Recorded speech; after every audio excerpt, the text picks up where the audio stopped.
इंसान की एक वो हालत थी कि जब बंदा कुछ नहीं था, नामो निशान नहीं था। हम अपने बारे में गौर करें, एक वक्त वो था जब हम कुछ भी नहीं थे, किसी के वहम गुमान भी नहीं था कि हम होंगे, लेकिन फिर अल्लाह पाक ने हमें पैदा फरमाया।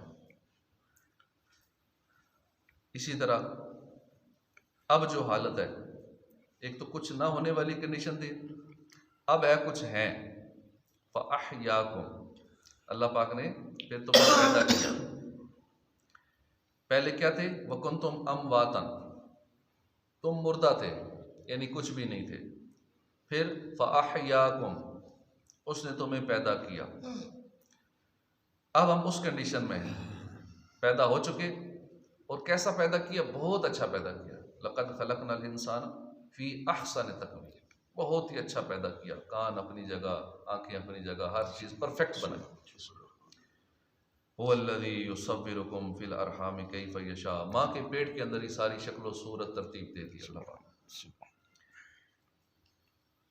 उसके बाद एक अगली कंडीशन आएगी, मौजूदा हालत से हम आगे मुंतकिल होंगे, पता नहीं वो हालत कब आ जाए, आज ही आ सकती। फुम्मा युमीतुकुम, फिर उसके बाद क्या होगा? तुम्हें मौत देगा। अगली हालत हमारी जिसमें हम कन्वर्ट होने वाले हैं, सुम्मा युमीतुकुम, तुम्हें मौत देगा। ये इंसान की तीसरी हालत है। इंसान पहले कुछ नहीं था, कोई काबिल जिक्र चीज़ नहीं था, फिर अल्लाह ने उसे ज़िंदा किया। इस ज़िंदगी के बाद फिर एक वक्त आता है कि आदमी दुनिया में नहीं रहता, मौत तारी हो जाती है। ये भी अल्लाह के वजूद की दलील है। मौत तकब्बुर वालों का तकब्बुर तोड़ देती है, ताकतवरों की ताकत को खाक में मिला देती है। मौत ऐसी चीज़ है कि हजार महारतें हों, बादशाहों के तख्त को भी मौत उलट देती है। हजार साइंसी तरक्कियां हों, महारतें हों, कुछ भी मौत को नहीं टाल सकता। जितनी भी इंसान तरक्की कर ले, जितना भी पैसा लगा ले कि मौत से बचने की कुछ सूरत हो, दुनिया में कई लोगों ने किया और उनका जी नहीं, हम 150 साल जिंदा रहना, लेकिन नहीं रह सकते। अपने साथ 12-12 डॉक्टर, दुनिया के माहिर डॉक्टर रखते थे, उनको लाखों रुपए सैलरी दे के हर वक्त अपने साथ रखना, लोगों से हाथ ना मिलाना कि जरासीम ना लग जाए, मास्क चढ़ा के रखना, सोना भी ऐसी जगह कि कहीं से कोई जरासीम ना आ जाए। इतनी प्रोटेक्शन करने के बावजूद भी दावा सिर्फ इतना किया था, 150 साल तक जिंदा रहो। 150 साल नहीं, 60-70 साल में मर गए। ऐसे ऐसे लोग हैं, काफिर है। कोई टेक्नोलॉजी हमें मौत से नहीं बचा सकती। जितनी भी कोशिशें कर लें, सारी इजादात हो गई, क़यामत तक कोई ऐसी इजाद नहीं होगी जो हमें मौत से बचा सके। आदमी आखिर क्या वजह है कि बंदा जिंदा रहना चाहता है लेकिन मौत के शिकंजे से बच नहीं पाता? इससे हमें पता चला कोई तो है जो निज़ाम हस्ती चला रहा है, वही खुदा है। इमाम हसन बसरी ताजर थे, हीरों का बिजनेस करते थे और एक्सपोर्ट्स करते थे, इंपोर्ट एक्सपोर्ट का काम था। हीरों का बिजनेस, क्योंकि हीरे महंगी चीज़ जो होती है ना, वो मालदार लोग ही खरीदते हैं या बादशाह खरीदते हैं। उनका हीरों की कीमत इतनी होती थी कि सिर्फ बादशाह ही खरीद सकते थे, आम बंदा तो उसकी कीमत अदा ही नहीं कर सकता था। अब जिस तरह बहुत सारे चीज़ें हम पाकिस्तान में बेचेंगे तो हमारी इतनी परचेजिंग पावर पाकिस्तान की ओवरऑल नहीं है, लेकिन वही चीज़ जब अमेरिका में बेचेंगे, वो सबसे बड़ी मंडी इस वक्त जो है तिजारत की अमेरिका है।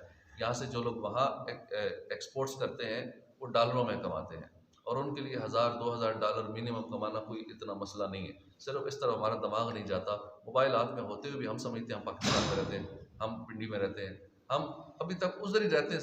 दिमाग भी वही है जहाँ रहते हैं। अगर हमारा दिमाग हो कि हम दुनिया में रहते हैं, हम पिंडी में या पाकिस्तान में नहीं, हम दुनिया में रहते हैं, तो दुनिया में तो फिर 200 ममालिक, 200-250 ममालिक आते हैं, तो हम अपने आप को वहाँ नहीं कंसिडर करते। हालांकि बड़ी अजीब बात है ये। और फिर परेशान होते रहते हैं कि बेरोज़गारी है, टेंशन है, गुर्बत है, और यही मसला ओवरऑल। पाकिस्तान का नंबर नीचे से चौथे नंबर पे है। नीचे से कम आमदनी वालों में हमारे पास सिर्फ 3-4 ममालिक हैं जिनकी पर कैपिटा इनकम कम से कम है। दुनिया भर में $1000 से ऊपर इनकम है तकरीबन हर बंदे की। हर मुल्क का अलग अलग हिसाब है, किसी के $1000 है, किसी के $2000 है मंथली इनकम। लेकिन पाकिस्तान की मंथली इनकम जो है वो तकरीबन $125, $130 है पर बंदा, मतलब तक 30-35 हज़ार। आम हमारा मजदूर मिनिमम इतना कमा रहा है, लेकिन बहुत सारे इतना भी नहीं कमा रहे, इससे भी नीचे हैं पढ़े लिखे बेरोजगार, PhD MBA किया हुआ, मास्टर्स किया हुआ, MSc किया हुआ, वेले बैठे हैं और 25-30 हज़ार भी नहीं कमा रहे।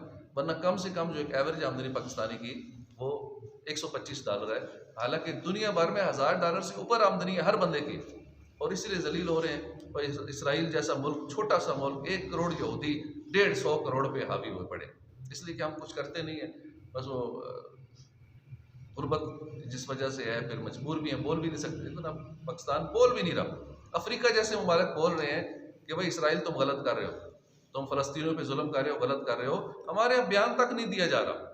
चलो अफ्रीकियों को कह देना कि तुमने बहुत अच्छा कहा है, जो बात हम नहीं कह सके चलो तुमने कह दी है, इसराइल को कह दिया कि तुम गलत कर रहे हो, तुम जुल्म कर रहे हो। हम तो वो भी नहीं कह रहे इसराइल को कि तुम गलत कर रहे हो। तो वजह क्या है? मजबूर है, कर्जे लिए हुए हैं और मजीद कर्जों की उम्मीद है, हाथ फैलाए हुए हैं, थोड़ा और दे दो और दे दो। यूँ जो अब जिसका हाथ यूँ हो तो बोलेगा क्या, क्योंकि उनके हाथ में कंट्रोल है, वही हमें कर्जे दे रहे हैं, उन्होंने कर्जों के नीचे दबाया हुआ है, आगे भी उन्होंने देने हैं। अब इस गुर्बत की वजह से कोई पाकिस्तान का बंदा बोल नहीं पा रहा, मजबूर है, सारी जुबानें बिल्कुल बंद है। और जो अच्छा बोल रहे हैं उसे भी नहीं कह रहे, फ़ोन करके कह दें उन अफ्रीकियों को, उन वज़ीर ख़ारजा को जिसने कहा है कि भाई इसराइल तुम मुसलमानों पर जुल्म कर रहे हो, कहते तुमने अच्छा किया। हालांकि यही बात असम्बली में एक ने बात की है, लेकिन सारे चुप थे, वहाँ भी सेनेट में भी कोई नहीं बोल रहा था। ये बात किसी ने की है, यार तुम इतना ही कह दो हमारा वज़ीर ख़ारजा, भाई तुमने डायरेक्ट इसराइल को नहीं बोल सकते, डरते हो ना, तो चलो उनको बोल दो जो कह रहे हैं कि इसराइल गलत कर रहे हैं। अभी सीज़ फायर हुआ है, अभी कुछ दिनों के लिए उन्होंने जंग बंदी की है, जुल्म बंद किया है। अब इतना ही कह दो कि इस सीज़ फायर को एक्सटेंड कर दो, आगे बढ़ा दो, अब जंग ना करना, अब मुसलमानों पर जुल्म ना करना। इतना भी कहने की हिम्मत नहीं है। वजह क्या है? हम गरीब हैं, हमारा मुल्क गरीब है। और अय्याशियाँ देखो, सरकारी गाड़ियों में घूम रहे हैं, डबल डोर गाड़ियों में करोड़ों अरबों रुपए का पेट्रोल खर्च हो रहा है। तो ये इसलिए मुसलमान जुल्म का शिकार है। दुनिया भर में मुसलमान पे जुल्म होता है, हम बोल ही नहीं, चुपचाप है आगे से। तो इमाम हसन बसरी से बात शुरू हुई थी कि ये भी बड़े ताजर थे, अल्लाह के वली भी थे, ये तो बाद में हुए, उससे पहले बहुत बड़े बिजनेसमैन थे, हीरो का काम करते थे।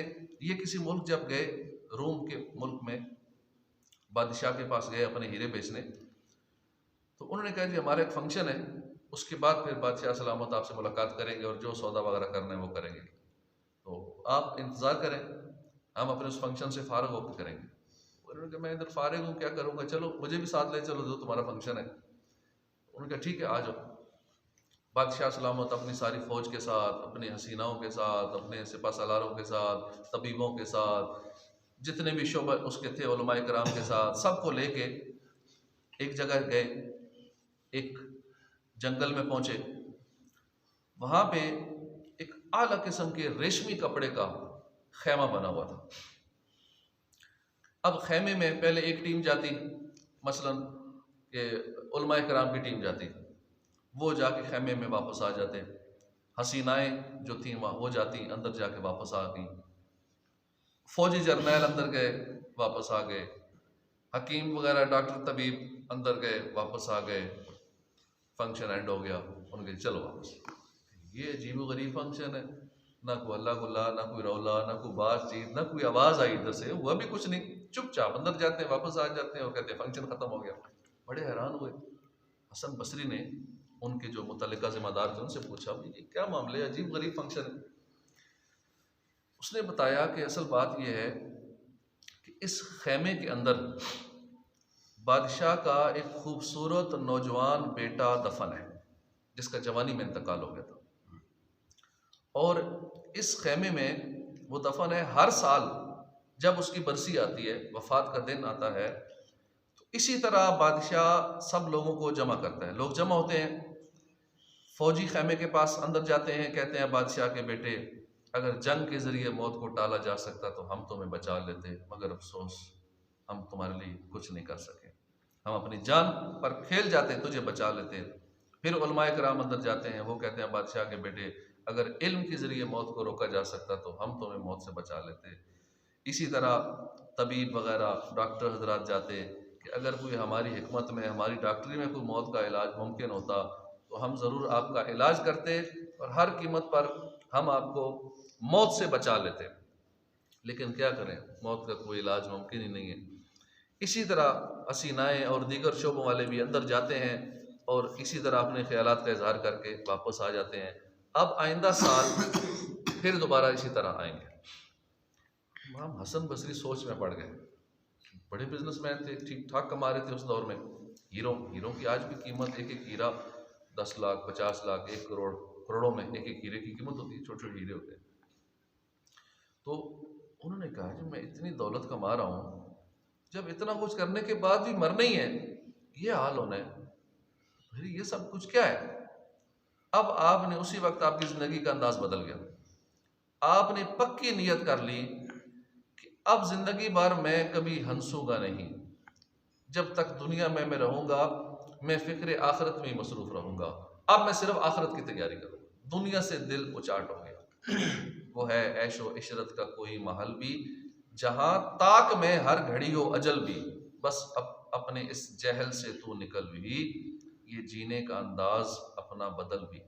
जगह जी लगाने की दुनिया नहीं है, ये इबरत की जा है, तमाशा नहीं। तो ये है इंसान की हकीकत। घर में जनाजे उठते हैं, लेकिन फिर भी लोग अपनी मौत को भूल जाते हैं। अल्लाह पाक हमें मरने से पहले मौत की तैयारी करने की तौफीक अता फरमाए। आमीन बिजाह नबी अमीन सल्लल्लाहु तआला अलैहि व आलिहि वसल्लम।